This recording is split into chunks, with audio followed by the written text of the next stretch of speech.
মুহূর্তে আমাদের লেগে থাকে।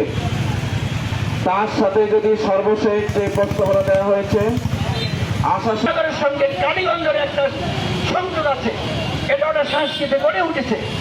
গতবারে যে নির্বাচনটা সুবিধা হবে।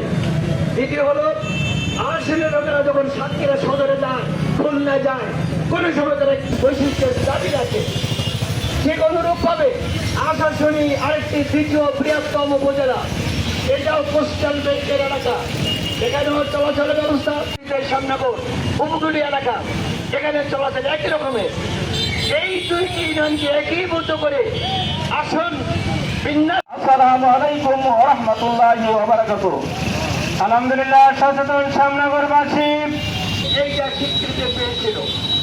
আপনারা জানেন এর আগে দীর্ঘদিন থেকে মুস্তাফা উপস্থিত আছেন স্টেশন সেক্রেটারি বৃন্দ যথাক্রমে মাওলানা আমিনুর রহমান প্রস্তাবকে মেনে নেবে, আমাদের এই যৌক্তিক দাবিকে মেনে নেবে।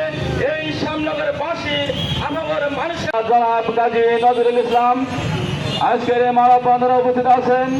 বাংলাদেশ জামাত ইসলামী ভাইরা আমার, কেন আজকে আমরা রাস্তায় দাঁড়াতে বাধ্য হলাম? এই অন্তর্বর্তীকালীন সরকার একটি এই মানববন্ধনে উপস্থিত আছেন এই আসন থেকে বারবার নির্বাচিত জাতীয় সংসদের সাবেক সদস্য। আমি যে সংক্ষেপে বলতে চাই, আজকের মানববন্ধন হলো জাতীয় নির্বাচন কমিশন ইতিমধ্যে সারা দেশে 300 আসনের যে ভাগাভাগি করেছে, এই নতুন ভাগাভাগিতে আমাদের সাতক্ষীরা 3 এবং 4 যে আসন দুটি ছিল,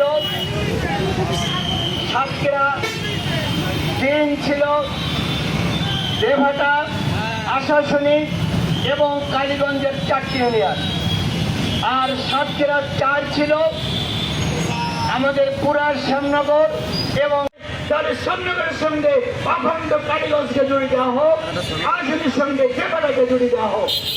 এই দুটিটাই দাবি।